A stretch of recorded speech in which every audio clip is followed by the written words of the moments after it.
Jadi memang setelah makan tu Ibu, sebelum tangan dicuci, itu dijilat dulu tangan itu. Memang ada hadis Nabi, iza akala ahadukum fala yamsah yadahu qabla ayyul'ika aw yul'aqah. Bila kamu makan, jangan mencuci tangan sebelum dijilat atau dijilat orang. Mensyukuri makan tu Pak, terasa nikmat makan tu Pak. Makanya tak boleh kita mencela makanan, tak boleh kita mengomentari makanan. Makanan kata Allah, kulu min thayyibatin ma razaqnakum. Rezeki yang sudah dikirim Allah, makan dulu. Kalau ini kita ditraktir orang, Pak ditraktir orang kah? Atau diundang orang makan. Jadi makan kau nak makan awal Pak, orang bagi makanan atau diundang makan atau ditraktir makan. Maka setelah makan berdoalah kepada Allah, Allahumma aksir khairahu wa barik lahu fima razaqtahu. Ya Allah, tolong banyakkan kebaikan orang ini dan berkati. Bila kau diberi orang makanan, fakafi'u, balas makanan itu dengan yang selevel. Ibu kalau diantar orang misalnya kan goreng ayam, habis itu itu beli ayam antar lagi. Jadi ibu lah tiga piring kosong lagi balik-balik andai. Kan balik piring kosong tu Pak. Balas piring itu, jangan piring kosong balik kau dah ada. Nah jadi begitu. Jadi apa kalau ditraktir orang, kalau diagi orang makanan atau diundang orang makan, doakan Allahumma aksir khairahu wa barik ya lahu fima razaqtahu. Pak, terima kasih ya. Ya, makasih banyak mengundang ambu, mudah-mudahan rezeki Pak murah, diberkahi, anak-anak saleh. Dah betul Pak? Dah sana ngati orang doa begitu Pak. Itu adab begitu tu. Lah sudah makan tu jangan. Kalau makan yang haram kata Nabi, man akala luqmatan minal haram la yaqbalullah salatahu arba'ina laila. Kalau dia makan yang haram sesuap yang haram dia makan, ditolak ibadahnya 40 hari. Kata Allah begitu, ya in kuntum tuhibbunallah fattabi'uni yuhibbukumullah wa yaghfir lakum dzunubakum. Kalau kau mencintai Allah, bersungguh-sungguhlah mengikuti Nabi Muhammad, Allah pasti mencintaimu dan mengampuni dosa-dosamu.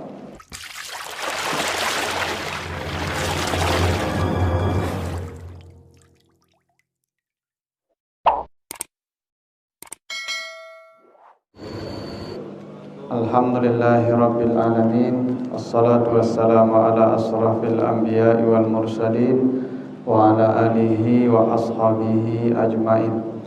Bapak, ibu-ibu, kaum muslimin, jamaah subuh yang dimuliakan Allah, kembali kita bersyukur kepada Allah atas segala karunia-Nya. Salawat dan salam untuk Nabi kita Muhammad sallallahu alaihi wasallam. Bapak Ibu yang saya muliakan, kembali kita lanjutkan pembahasan kita tentang adab makan. Masih penjelasan surat Al-Mu'minun ayat yang ke-51. Kata Allah, ya ayyuhar rusul kulu minat thayyibat wa'malu shalihan. Wahai para rasul, makanlah yang baik-baik dan beramal salehlah. Jadi makan yang paling baik itu makannya para rasul. Hingga makan itu tidak hanya mengenyangkan perut, tetapi juga menjadi amal saleh. Makan itu berpahala dan menjadikan pelakunya menjadi saleh pula karena makan yang baik. Nah, kita sudah bahas seperti apa makannya Nabi. Kita bahas dua adab sebelumnya, adab sebelum makan, adab ketika makan, dan sekarang kita bahas yang ketiga, adab setelah makan. Ya, seperti apa Nabi mencontohkan ya adab setelah kita makan. Dalam kitab Ihya Ulumuddin diceritakan bagaimana itu Nabi makan dan mengajarkan makan kepada kita setelah makan. Pertama, wa huwa ayyumsika qabla syaba'. Tadi diceritakan Nabi itu menghentikan makan sebelum kenyang. Ini sunnah Nabi, Pak. Jadi Nabi itu menghentikan makan sebelum kenyang. Nah, itulah bahasanya Bapak ya, makan sebelum lapar, berhenti sebelum kenyang. Jadi maksudnya sebelum lapar betul makan, dan sebelum penuh sudah berhenti. Nah, kalau dakwah Anda Pak, makan berhenti kok lah kanyang. Ya Pak ya. Lasa kanyang-kanyangnya Pak, ndak do tampil baru berhenti. Kalau Nabi sudah terasa kenyang dan belum terlalu full, tapi sudah kenyang, tapi tidak full. Karena begini Pak, kalau kebutuhan itu kan sebenarnya tidak terlalu banyak. Cobalah Bapak Ibu Ramadan, ya, Bapak Ibu puasa Ramadan, itu waktu berbuka itu dapat seseru roti cie aite sekali. Padahal tadi Pak waktu puasa tak tanggung lapanya loh Pak. Tapi begitu berbuka dapat roti satu, dapat air satu gelas itu, sepertinya selesai. Tidak ada lagi yang tadi itu. Ini menjadi bukti kebutuhan makan itu sebenarnya tidak banyak. Kalau ada orang banyak makan bukan kebutuhannya Pak, kesenangannya itu. Jadi orang bertambur 3 kali itu Pak, itu tidak kebutuhan itu Pak. Ya, sampai 3 kali ya bertambur Pak. Ada di rumah makan itu Pak, bertamburnya 2 Pak. Itu tidak kebutuhan itu Pak, itulah kesenangan namanya itu. Jadi Nabi itu kalau makan sebelum terasa kenyang betul, Nabi sudah menghentikan makanannya. Lalu wa yul'iqa asabi'ahu summa yamsah bil mindil summa yughsilahu. Jadi setelah itu dihentikan makan, hendaklah dia menjilat tangannya. Jadi memang setelah makan itu Ibu, sebelum tangan dicuci, itu dijilat dulu tangan itu. Memang ada hadis Nabi, iza akala ahadukum fala yamsah yadahu qabla ayyul'ika aw yul'aqah. Bila kamu makan, jangan mencuci tangan sebelum dijilat atau dijilat orang. Memang begitu Pak. Jadi makanya ada kawan-kawan kita Pak, kalau sudah makan tu nyejilit tangannya Pak. Memang begitu, Nabi memang begitu makannya.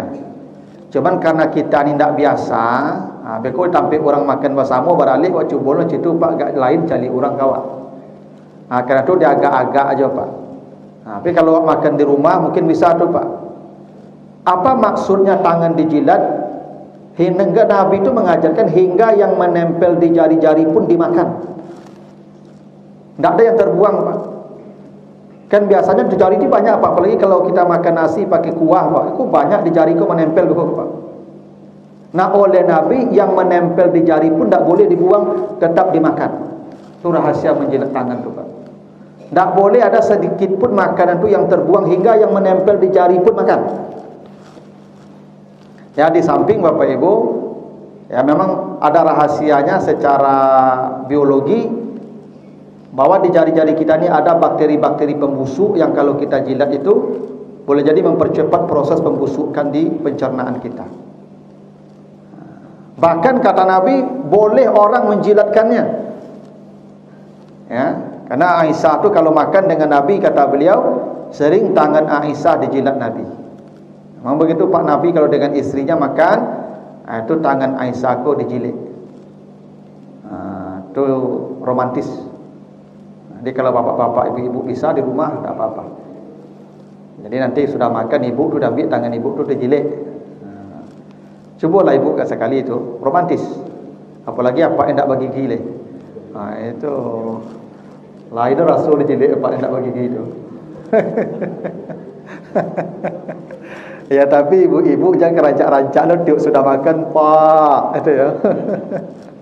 Ya tapi begitu sunnah Nabi itu. Ya kalau kita belum mampu tak apa-apa, tapi memang begitu Nabi mencontohkan. Ya tak? Lalu setelah dijilat tangan itu yamsah bil mindil, baru disapu dengan tisu.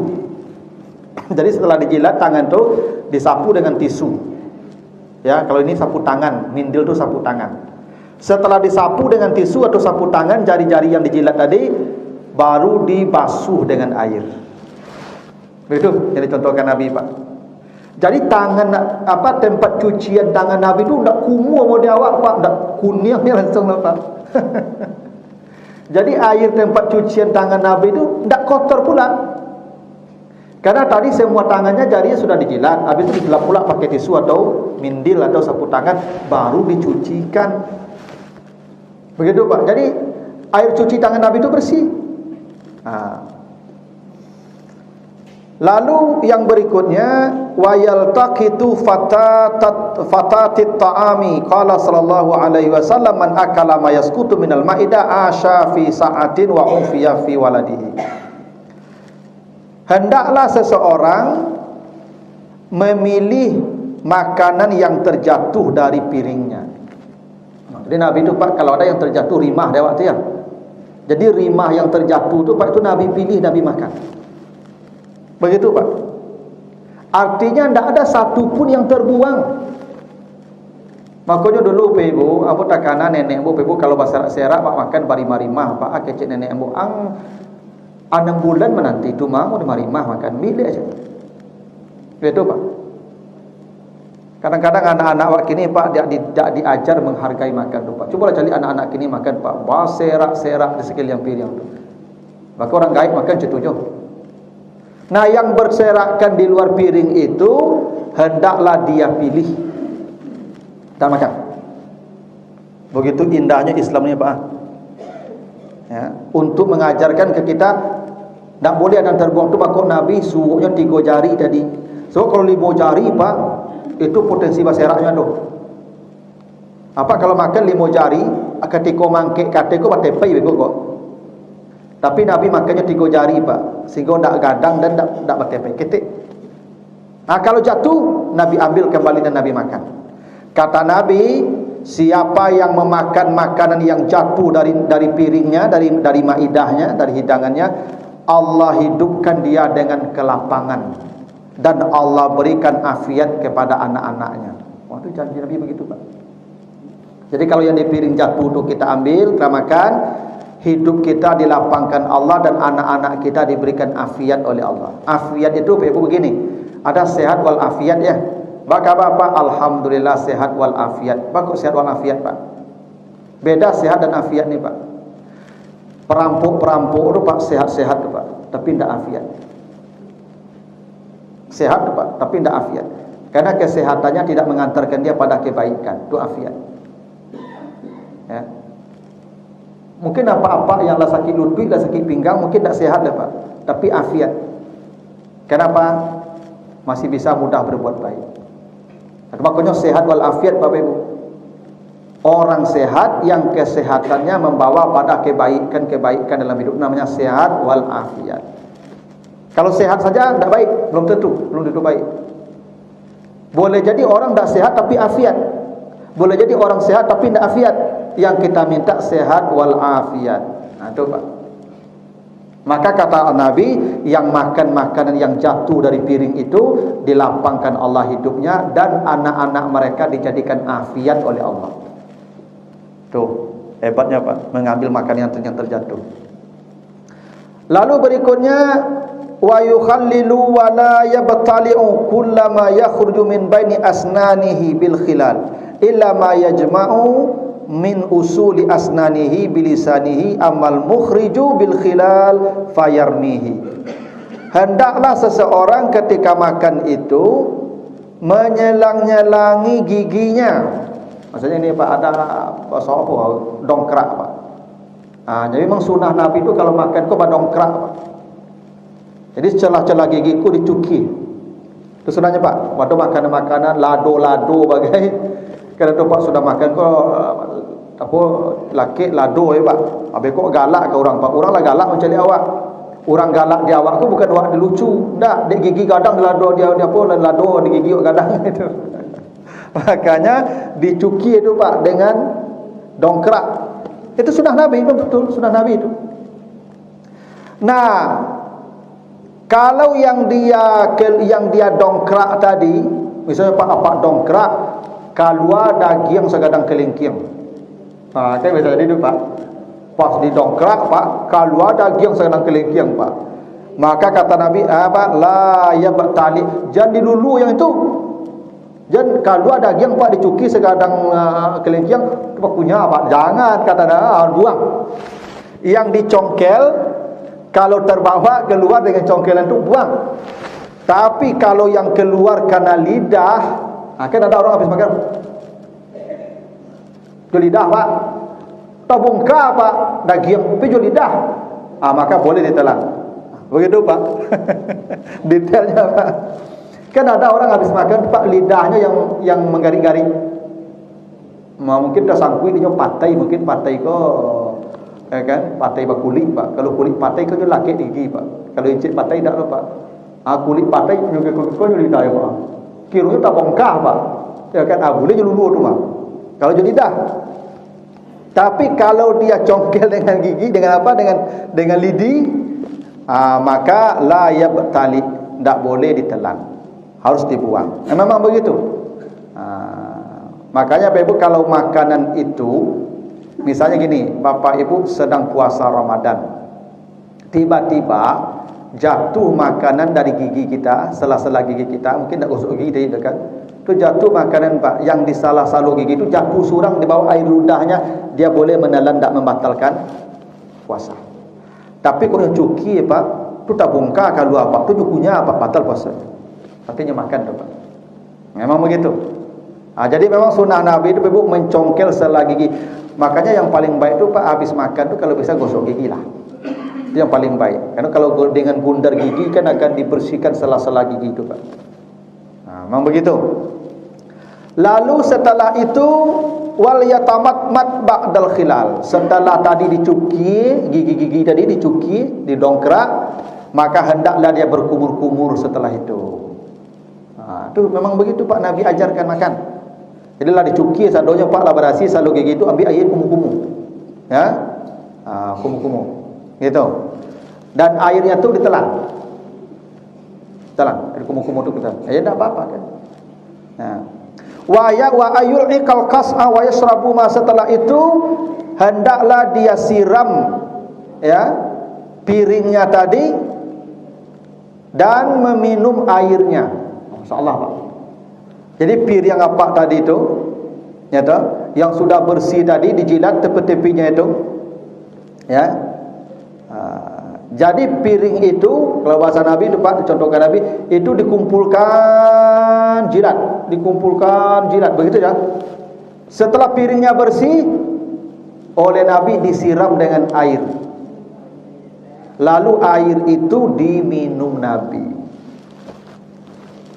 Air cuci piringnya itu diminum. Tentu airnya itu bukan air kobokan ya. Bukan air yang air minum ini. Ya kan? Itu Bapak Ibu di bahasa kita digoyang piring tu. Berasian sadonya diminum. Hingga diceritakan Bapak Ibu, Nabi itu kalau makan seperti apa piring Nabi itu bersihnya sebelum makan, seperti itu pula bersihnya piring Nabi setelah makan. Seperti apa sebelum makan piring Nabi bersih, seperti itu pula setelah makan bersihnya Pak. Jadi istri Nabi itu tidak payah mencuci piring Nabi ya Pak. Karena seperti sebelum makan juga tu piringnya bersih. Tak ada yang tersisa. Jadi tak coba apa makan. Ibu-ibu kalau sudah makan nampak kan merasai menyapu, mengumpul rima, mencuci piring. Kalau Nabi tak apa, bari manda, ya toh, piring pun tak kumuh pula sudah makan tu. Masalah Pak. Sempurnanya ya contoh yang diberikan Nabi itu Pak. Ya, andai ibu-ibu dapat suami citulah makannya tu kau dapat makan siapa tu hari dah Allah, ya toh. Dah kamu menyusah bentuknya loh. Jadi begitulah Pak. Jadi diceritakan Nabi itu begitu, membasuh piringnya dengan air, lalu air itu diminum Nabi. Tapi lagi-lagi ini jangan dekat orang ramai. Bukan dekat orang ramai yang nak mengarati je sunnah, bekonya jadi fitnah Pak. Kecuali lah mendengar pengajian mereka. Ya, yang pernah mendengar pengajian Pak, dan dakik si anu tu jajuk dia makan batu. Dia nak katujuk dia cara makannya loh, tak apa-apa tak makan caranya dia. Dia tak mengerti sunnah Pak, tak membaca ketentuan-ketentuan apa, contoh-contoh makan dari Nabi. Yang sudah di rumah, tak apa-apa, coba lakukan begitu Pak. Jadi begitu Nabi ajarkan, dibasuh, ya. Jadi tangan Nabi pun bersih Pak. Karena tangan tadi dijilat dulu, setelah dijilat disapu pakai mendil, pakai tisu, lalu baru dibasuh tangan. Nanti piring tadi juga begitu, masukkan air, dibasuh dulu, diminum pula airnya. Ya. Begitulah Nabi mencontohkan hebatnya makan tu ibu.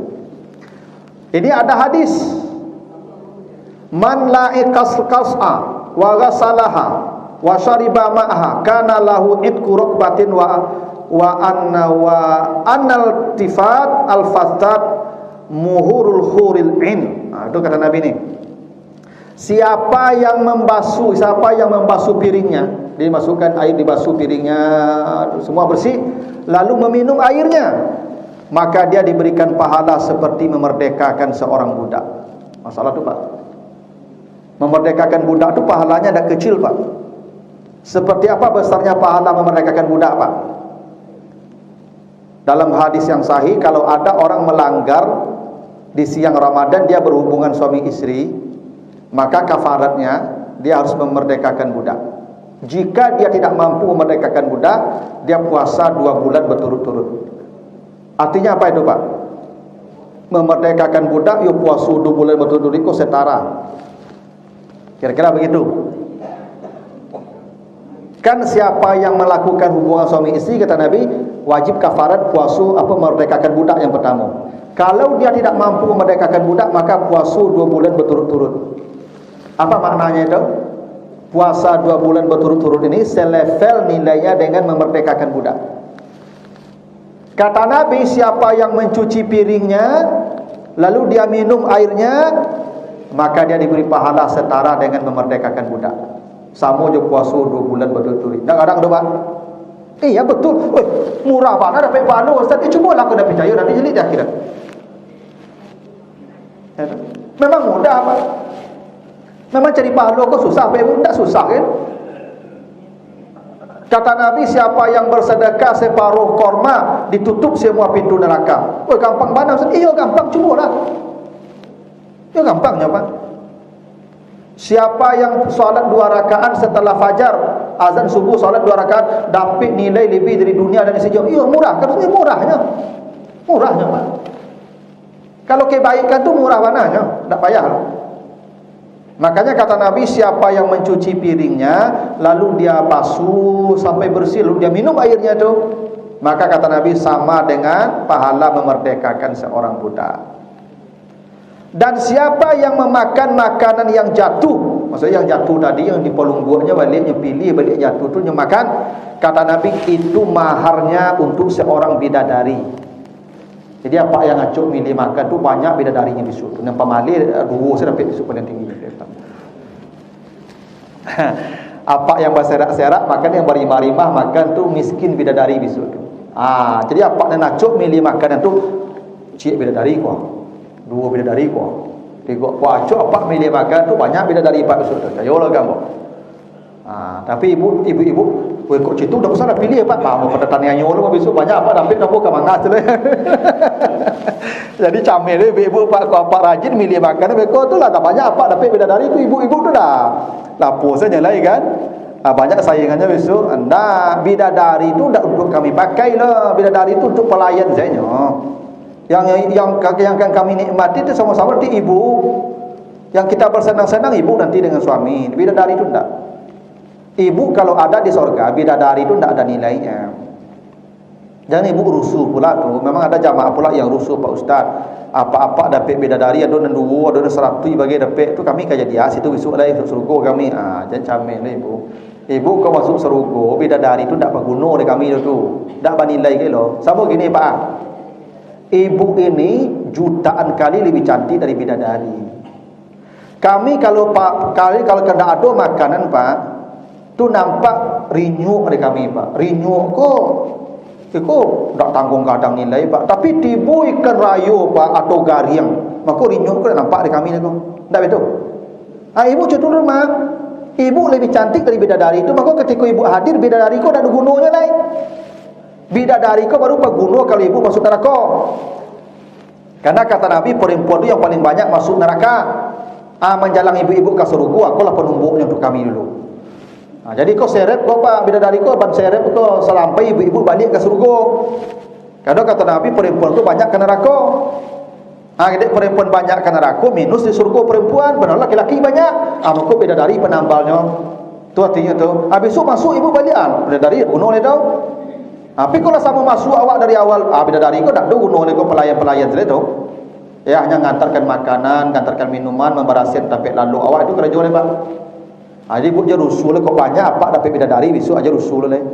Ya, kan? Kata Nabi, kalau ada orang memilih makanan yang jatuh, maka itu mahar untuk bidadarinya.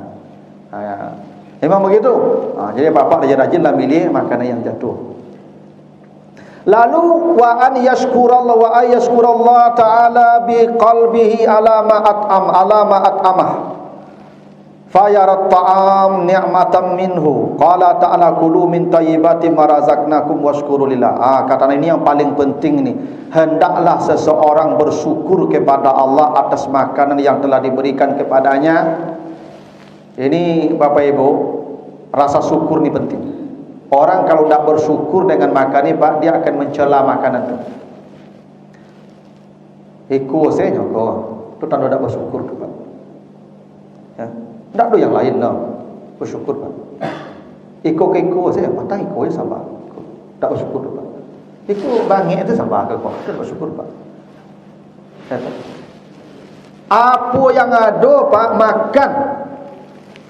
Kalau Pak nak syukur, diam, tinggalkan. Tapi jangan mencela atau mengomentari makanan, itu tidak bersyukur. Maka kata Nabi, bersyukur kamu dengan makanan itu. Aku anak-anak yang banyak Bapak. Kadang latak-latak makan, tak niu lu. Tu anak kata tuju dia. Itu ayolah mabuin sebentar, itu tak boleh. Inyo tak niu tu diparunya kanyang mah. Kok lapar nyukunya awek kau tu mah. Tunggu lapar lah ya makannya. Ada Pak. Maka kita disuruh bersyukur. Kata Allah, kulu min thayyibati ma razaqnakum washkurullah. Makan saja apa yang Allah berikan dan bersyukur. Itu perintah Allah begitu. Yang diberikan Allah makan dulu kata Allah dan bersyukurlah dengan makanan. Bapak kalau jadi orang di negara-negara konflik tu, negara perang tu nasi tong sampahnya makan tu. Lama aja makannya Pak, nasi tong sampah tu Pak begitu dan nyo bersyukur je makanan. Ambo pana ketika di kampung lebih ambo ku balu kabau. Ado kawan menyabi Pak, menyabi umpui.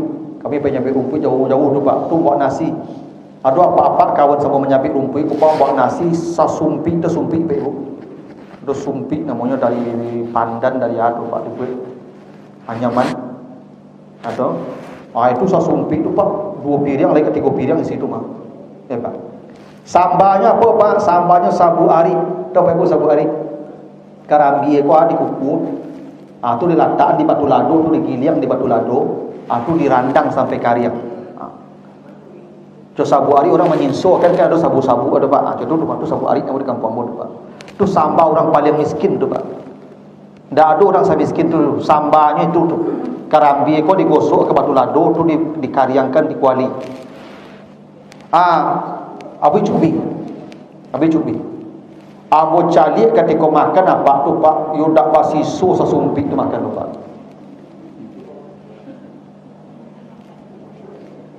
Apa ambo kopai karang lamun ombak tu Pak, dak batamu dan ambo orang makan salahap tu Pak. Yo panan nikmat makan pada sabu hari yo cubi ya Pak. Kenapa? Dia ketika makan dak memikirkan goreng ayam Pak. Kok yo pikir goreng ayam ketika makan tu ada jadi makan Pak. Tapi dia mensyukuri makanan itu Pak. Orang kalau mensyukuri makan itu Pak, terasa nikmat makan itu Pak. Makanya tak boleh kita mencela makanan, tak boleh kita mengomentari makanan. Makanan kata Allah, kulu min thayyibatin ma razaqnakum. Rezeki yang sudah dikirim Allah, makan dulu kata Allah. Washkuru lillah, bersyukur. Anak-anak awak perlu diajarkan rasa syukur je makan. Awak dia dalam mungkin dia lawak ibu alamapan Pak Ibu. Apa yang dicari bisa dapat capek ya, bisa dibalik capek. Tapi anak-anak awak tak bisa begitu Pak. Ajarnya bersyukur je makan itu. Ya. Lalu wa mahma akala ya. Wa mahma akala halalan qala alhamdulillahillazi bi ni'matihi tatimmus shalihat wa tanzilul barakat. Allahumma at'amana thayyiban wasta'malana shalihan. Ini kalau bapak ibu makan yang halal makannya nih, maka berdoalah setelah makan alhamdulillahillazi bi ni'matihi tatimmus shalihat wa tanzilul barakat. Itu tambahan doanya di samping alhamdulillahillazi at'amana wa saqana. Ada tambahan doa kalau halal makanannya alhamdulillahillazi bi ni'matihi tatimmus shalihat wa tanzilul barakat. Segala puji bagi Allah, dengan nikmatnya ini sempurnalah amal saleh saya. Kita meminta, ya Allah, makanan yang halal ini jadikan penyempurna amal saleh saya. Bapak Ibu ke masjid ini pakai apa ke masjid? Pakai energi, Pak. Kalau tidak ada energi, Pak, nak tahu kagak oleh Pak. Dari mana energi itu, Pak? Dari makanan. Maka bisa Pak ke masjid, makanan halal, maka jadi energi halal. Kalau energi halal, pekerjaannya halal. Saya lah Pak Ibu kamu. Kalau makanan yang tidak baik, haram, akan menjadi energi haram. Energi haram tidak bisa dibawa kepada kebaikan. Maka yang tidak datang ke masjid, yang balik ke masjid, itu mungkin masalah makan tu. Saya lebih bukan bawa. Salah makan tu. Kalau energinya kau tak energi baik, tak bisa dibawa kebaikan. Ya, maka kalau ada apa-apa tiup mendengar ceramah lalu, sian ke ceramah orang no lalu, di mana ceramahnya lalu, kalau ada apa-apa situ, preso makanan Pak. Mungkin salah makan tu mah. Yo tiup ceramah orangnya lalu, Pak. Ya kalau sekali-kali tak kalau mungkin para berlatih badan. Iku salah mendengar ceramah bakaru, sebenarnya mah bakaru, Pak. Itu boleh jadi energinya tu dah halal. Sehingga kalau dibawa kepada kebaikan, habisnya Pak langsung mengalahnya Pak. Percayalah Pak Ibu kamu. Ya tak? Kalau energinya tidak baik, tidak akan bisa dipakai untuk kebaikan. Itu kenapa kalau makanan halal yang kita makan doanya begitu, alhamdulillahillazi bi ni'matihi tatimmus shalihat wa tanzilul barakat. Ya Allah, dengan makan yang halal ini sempurnakan amal saleh saya ya Allah. Ya Pak. Percaya lebih bukan kamu. Orang tak tertarik datang kepada kebaikan itu bukan karena tak kuat. Mereka punya kuat, cuman karena energinya tak halal, tak bisa daya tarik ke yang baik itu tak ada. Tuh. Tak hebat Bapak Ibu tuh. Itu maka doanya itu kalau makan yang baik, yang halal, itu makannya. Wa in kana wa in akala subha. Kalau yang dimakan yang subhat. Subhat kau tak jali halal haram Bapak Ibu. Halal tak haram tak jali lah. Misalnya buah nyui atau durian jatuh. Tapi bukan durian di ladang orang Pak. Kalau durian menciluk nama tu Pak. Durian jatuh di ladang orang tu Pak, ambil tu menciluk nama tu Pak. Itu adat Jawa yang salah kau Pak. Durian jatuh kau punya orang nan lewat.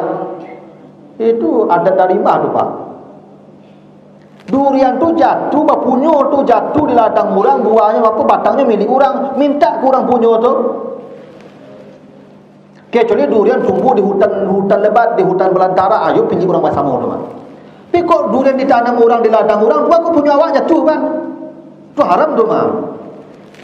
Aku durian ku di ladang orang jatuh bergolong-golong ke bawah Pak, tibu di dalam lubang tak tampak buah batangnya le Pak. Atau mungkin anyui ke batang air durian ku Pak, anyui tapi dah antara durian siapa? Tu subhat nama itu Pak. Ya, tu subhat nama itu Pak. Subhat ini tidak halal, tidak haram. Halalnya 50%, haramnya 50%. Itu Pak. Dia kalau dapat apa buah anyui boleh dimakan. Tapi dimakan tak baik. Kenapa? Subhat namanya. Subhat namanya. Halal tak, haram tak. Itu kadang-kadang pengaruhnya kalau ekonomi itu, makanya Imam As-Safi itu ceritanya bapaknya itu menikah ibunya karena memakan buah anyui. Disuruh dia apaknya dia mintu juga pakai raju di ladangnya setahun tak bagaji untuk bayi yang segigit kan itu. Sampai dinikahkan juga anaknya. Nah, kalau makanan subhat yang dia makan subhat, maka dia hendaklah berdoa alhamdulillahi ala kulli halin Allahumma la taj'alhu quwwatan lana ala maksiatik. Ya Allah, jangan kau jadikan ini energi saya berbuat maksiat kepada Engkau. Itu doanya Pak. Kalau Bapak Ibu makan buah anyui, Doanya Allahumma la taj'alhu quwwatan lana ala maksiatik. Ya Allah, jangan kau jadikan makan ini sumber energi saya untuk bermaksiat kepadamu. Ini buktinya kalau makanan tak baik akan jadi sumber maksiat, akan mengantarkan kita pada maksiat. Percaya lebih ke kamu. Jadi orang-orang yang suku kabar, diskotik, naik klub, itu memang haratu haram, maka dibawanya ke tempat haram. Kalau hartanya baik akan diberikan kepada yang baik. Ini memang betul sunatullahnya.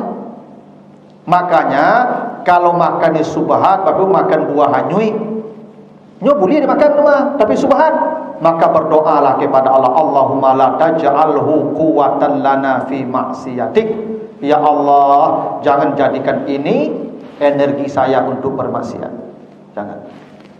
Makanya buah yang hanyui itu sebaiknya tidak dimakan, Pak. Ya, dicari pemilik buah tu.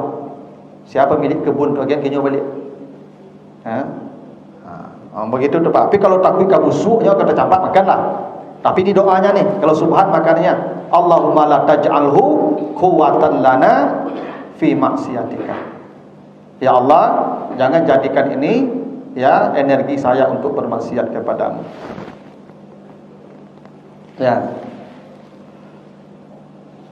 Lalu berikutnya wala yaqumu 'alal maidah hatta turfa awalan. Janganlah seseorang berdiri meninggalkan hidangan sebelum hidangan diangkat terlebih dahulu. Ini adabnya nih Pak. Apa kalau kau meninggalkan makanan itu, angkat makanan itu dulu baru pergi. Jangan tinggalkan makanan itu kita pergi dan makanan masih terhidang.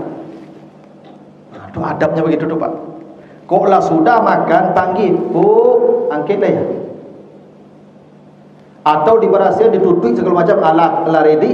Pokok pai beko pak, tibo beko manci, beko kudian beko, tibo beko binatang lain beko pak, masuk langau beko pak. Ya tak? Maka sebelum meninggalkan hidangan, pastikan dia sudah diangkat atau ditempatkan di tempat yang aman. Jadi apa? Belum boleh Pak sudah makan langsung pai. Ndak ibu bu, lah siap apa makan ya, angkitlah ya. Aduh Pak. Nah, indah tu Pak, agama mengajarkan tu Pak.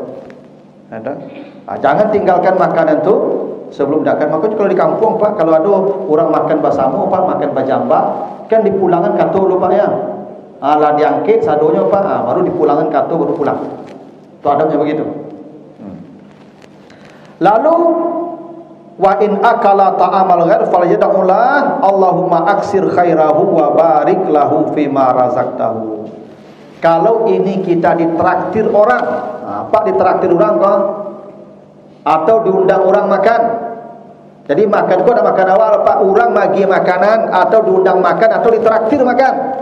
Maka setelah makan berdoalah kepada Allah, Allahumma aksir khairahu wa barik lahu fima razaqtahu.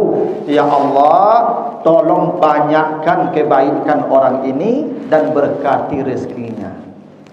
Itu perlu bahwa kalau traktir orang jangan mau kasih saya, ya kan? Kasih ya, tak betul Pak. Allahumma ya aksir ya khairahu wa barik lahu fima razaqtahu.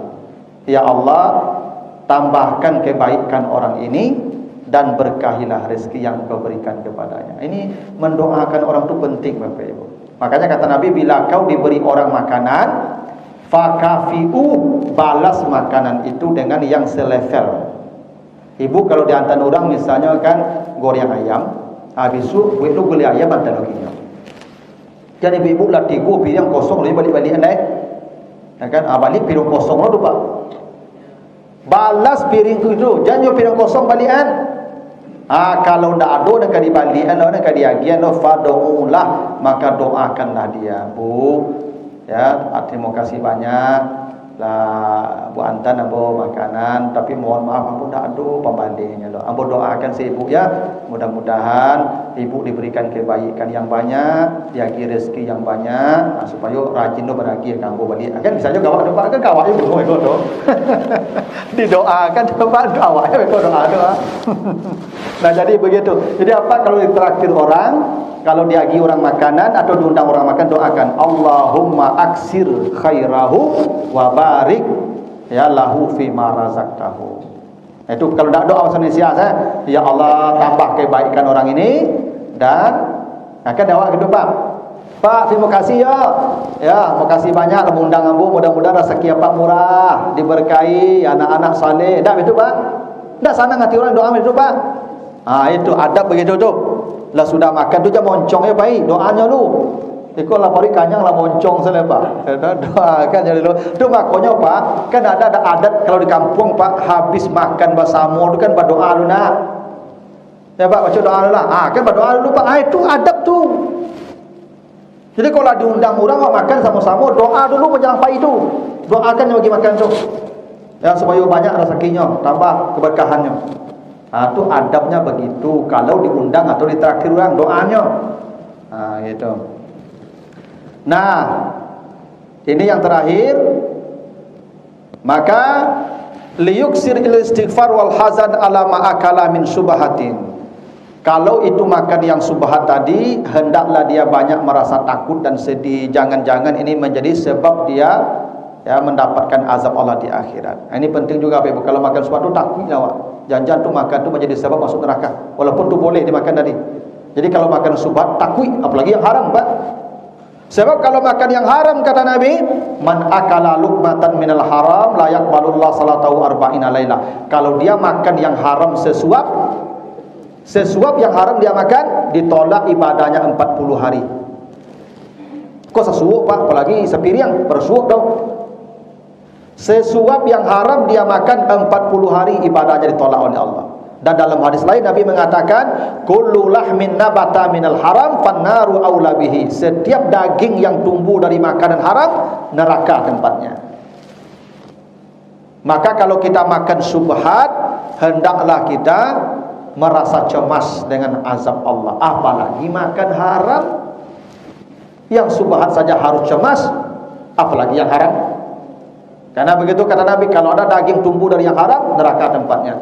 Itu makanya Bapak Ibu kadang-kadang Allah sayang kepada hamba supaya dagingnya tidak masuk neraka, dibuang daging itu di dunia dengan datang penyakit. Abu punya kawan Bapak Ibu sedang sakit kini Bapak Ibu, Masya Allah, you pada tinggal kulit pembalik pulang saja Pak. Entah ada daging yang sakit di Allah ni Pak. Sampai mohon maaf pantatnya pun tak ada daging Pak. You pada tak ada daging persis tengkorak. Tapi ketika dia datang, dia ketemu saya kemarin Pak Ibu, minta maaf dia, Pak Ustaz, mohon maaf gua ada kelosongan awak, assalamualaikum. Ya kan? Batu Pak, ya sama-sama lah, cuma kan. Ya itulah jelitlah kondisi yang Pak Ustaz. Ya wallahu alam dah, tapi lu bukan dipanggil Tuhan. Tapi aku senang Pak Ustaz, bahagia. Apa itu Pak? Mungkin ketika kamu sehat banyak yang haram-haram masuk ke tubuh hamba Pak Ustaz. Kini Allah sayang kamu, dicabut seluruh yang haram di tubuh hamba Pak Ustaz. Sehingga iku hamba pun tak bahagia oleh Pak Ustaz. Masalah Pak, kamu tersentuh dengan itu Pak. Mungkin selama bodi itu sehat dulu, mungkin daging hamba pun banyak yang haram Pak Ustaz. Hingga Allah sayang kamu ditarik semua yang haram itu. Mudah-mudahan Allah tidak akan mengazab hamba besok di akhirat. Itu Pak.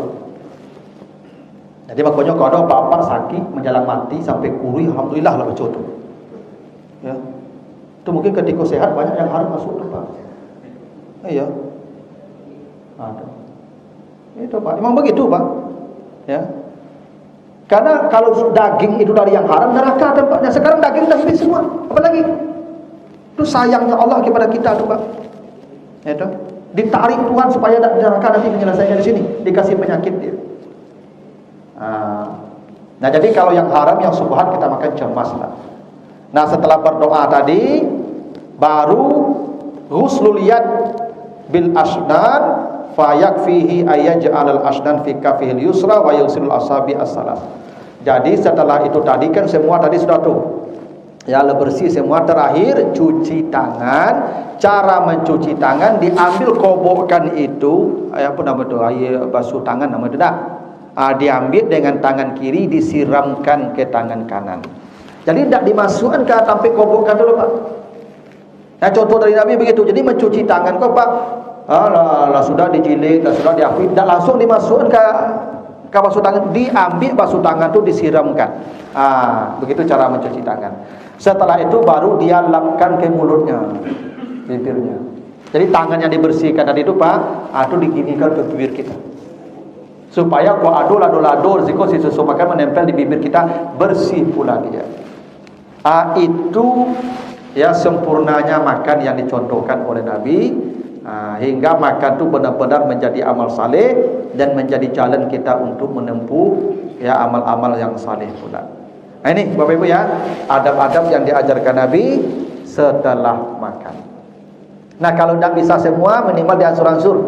Yang bisa Bapak Ibu. Kalau Bapak Ibu lupu-lupu, tiap adab-adabnya nanti buka aja di channelnya balik di YouTube. Ya, nanti dia akan di-upload nih di Suluh channel ya. Nah, nanti Bapak Ibu buka lagi. Kalau yang belum, ya tidak ingat kan sebanyak kau ngeci, aku kan kau ditanya aku lapih kau rumah. Tidak.